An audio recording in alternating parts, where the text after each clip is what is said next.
Yeah. So no, it's an institution, huh?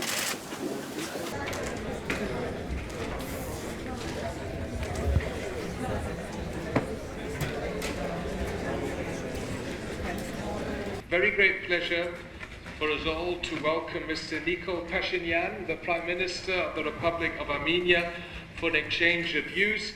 Prime Minister, welcome to our committee, or as you say in your language, if I'm correctly informed, Bari Galus. Welcome to Brussels, and I think we should really welcome the Prime Minister with a round of applause. It's an honor that he's here.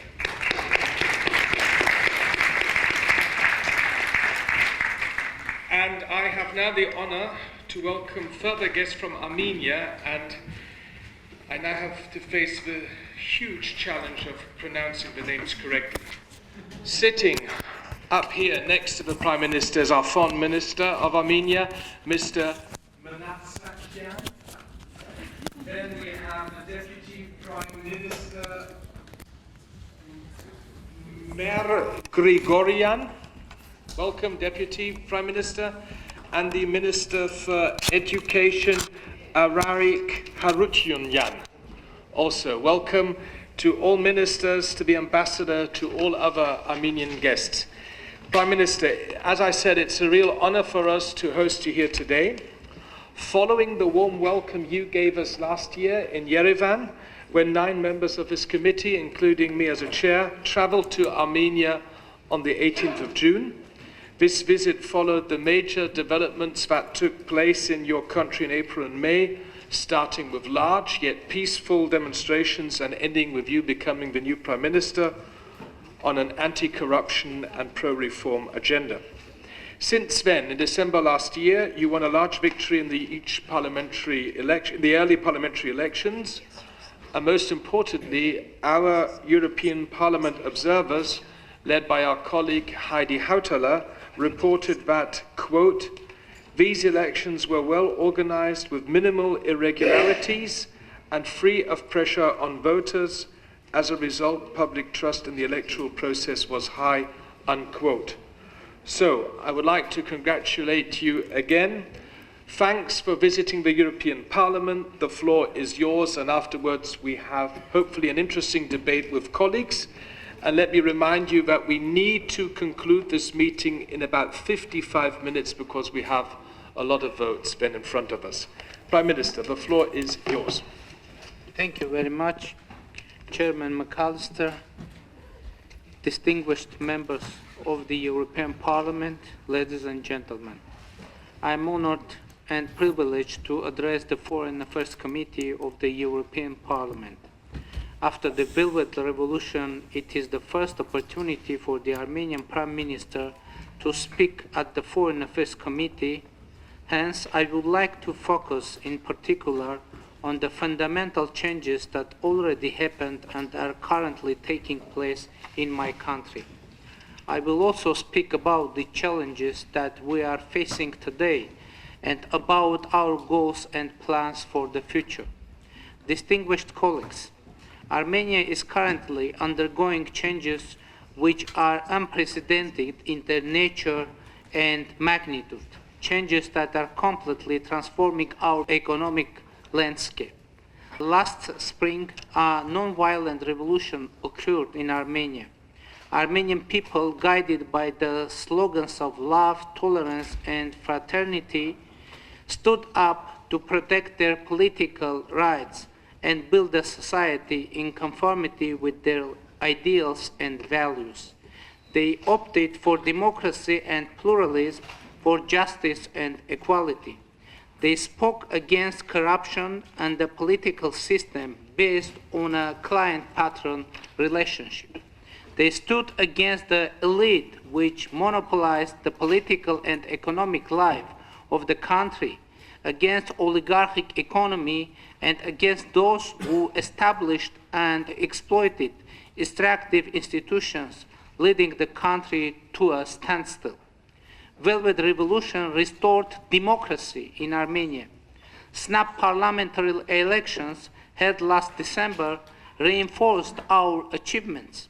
Political forces which were behind the revolution won a landslide victory. we gained an overwhelming support of the Armenian people, more than 70% of the votes. For the first time in about 25 years, the elections held in Armenia were not contested by any political party. It is equally important to say that the recent election obtained the best possible assessment of the European observers who held them as a free, fair, and transparent. I am confident that the victory of democracy is irreversible in our country. My confidence is based on the following premises. First, ideas of freedom and democracy have deep roots in the core values of our people. Armenia was one of the first countries where a nationwide popular movement arose against the former communist regime back in 1980s. The restoration of our independence in 1991 was indisputably aimed at establishing society based on constitutional democracy, rule of law, and liberal values.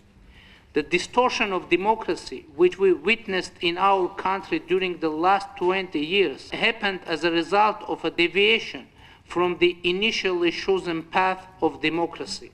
It originated from a wrong and misleading interpretation of our traditional set of values and aspirations. Second, the democratic transformation in our society is based on a wide social demand coming from all layers of the Armenian society and the 6 million strong Armenian diaspora worldwide. This progressive process was born out of the will and aspiration of our people. Moreover, it had nothing to do with outside forces. It did not produce any tectonic shift in our foreign policy, nor originated any changes in our foreign policy strategy.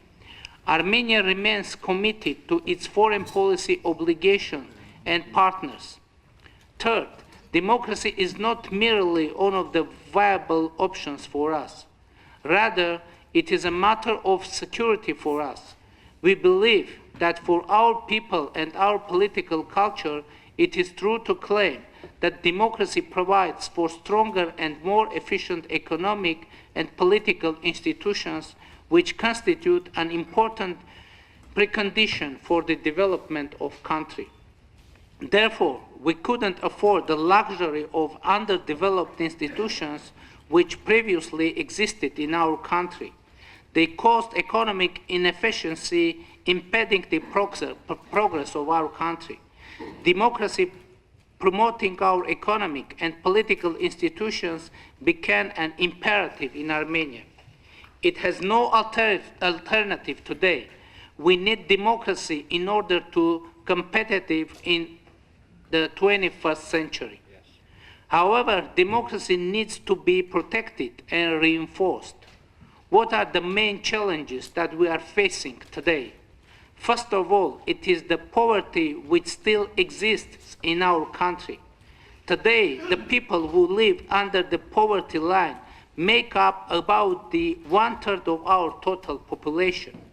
They constitute the main social basis for fraud elections and electoral bribes that we were witnessing in the past.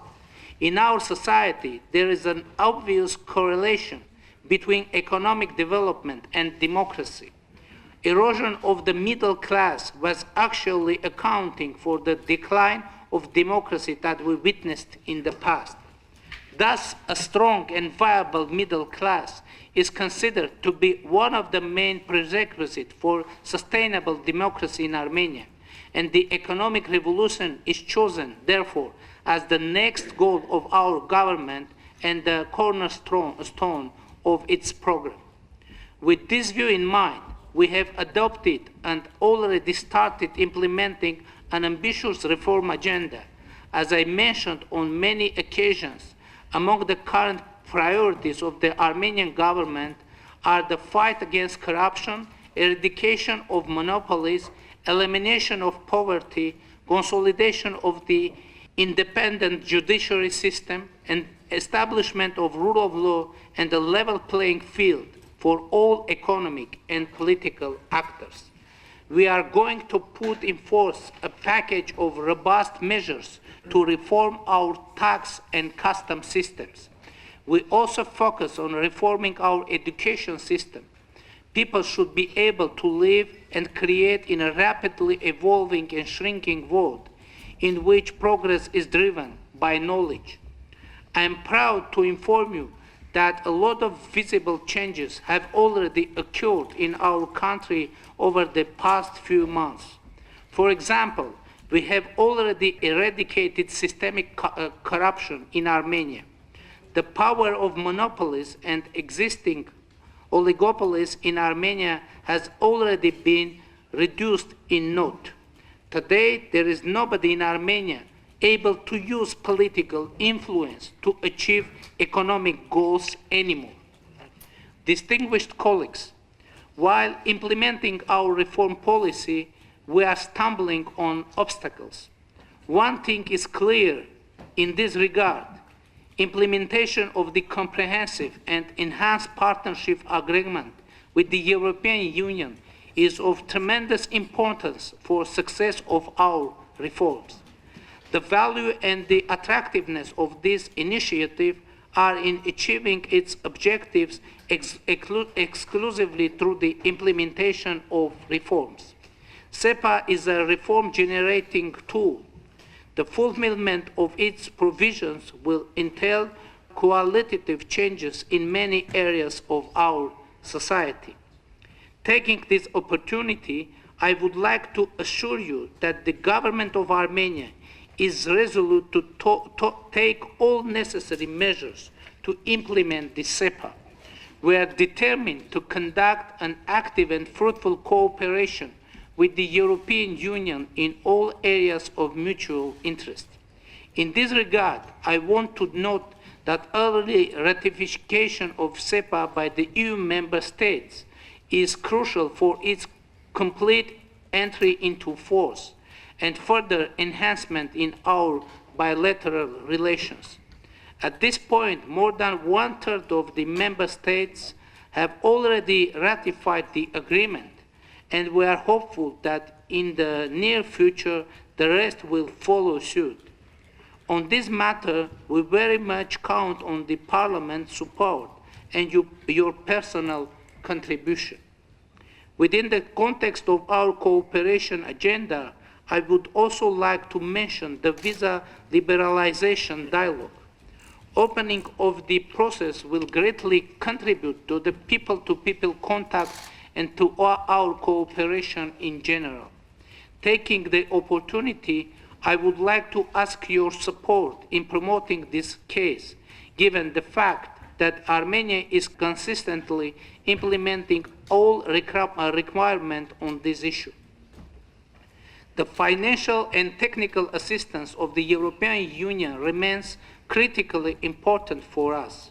We need your support to make robust steps in implementing our reforms. It is obvious that an enhanced assistance of the European Union will help us move forward in a more resolute and decisive way. The wider the scope of the assistance, the faster and smoother the pace of our reforms. Distinguished colleagues, geopolitical and security risks that continue to mar the South Caucasus are the other challenges that we are facing today. They seriously undermine our reform potential. First, unresolved Nagorno-Karabakh conflict and the existing tension in our region create political risks which are significantly affecting the investment attractiveness of our country and the region as a whole. Second, arms race unleashed by our opponents pose additional difficulties for the region of South Caucasus. Today, Armenia has to allocate a large portion of its scarce resources to maintain the peace in the region. It is Armenia which actually bears the economic burden of keeping the existing balance and preventing another outburst of hostilities. Third, closed borders and the continuing transport blockade imposed on our country since early 1990s sharply reduces the possibilities of diversifying our economy. And finally, the sanctions against Iran are also having negative consequences on our economy, reducing the availability of one of two corridors connecting Armenia to the rest of the world. Esteemed member of the parliament, as I mentioned the Nagorno-Karabakh conflict, I would like to stress the constructive and balanced approach of the European Union toward this issue. It is our view that the international community should continue to support the peace efforts of the OSCE Minsk Group, especially by sending clear message that the use of force is impermissible. We are confident that the path to the resolution of the conflict lies through the understanding of the need for the respect of the right of the people of Nagorno-Karabakh to self-determination. People of this mountainous region have lived in the de facto independence for more than 2 decades. There is a generation of young people there who cannot imagine any alternative to the independence. If we seek for a peaceful, just and lasting solution to the conflict, the people of Nagorno-Karabakh should be allowed to define their future by themselves. I am not representing the people of Nagorno-Karabakh. As the Prime Minister of Armenia, I only have the mandate of the citizens of Armenia, but not the Armenian population of Nagorno-Karabakh, who have their own constitution and form their own government.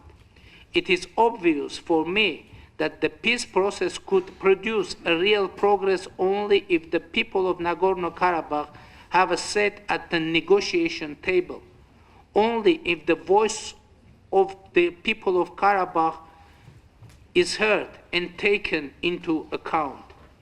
Distinguished members of the Parliament, it is our deep conviction that trust between the involved parties is one of the important prerequisites for the settlement of conflicts. This confidence can be reached through evolving dialogue and mutual understanding. We see the South Caucasus as a region where independent nations live in peace, solidarity, and cooperation. Indeed, in the modern world, closed borders are considered at least economic and political nonsense. The world is changing by the day, resulting in a greater interconnection and interdependence.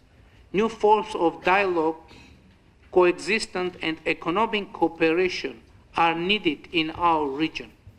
Culture of dialogue, tolerance, and compromise should prevail over all differences and discrepancies existing in South Caucasus.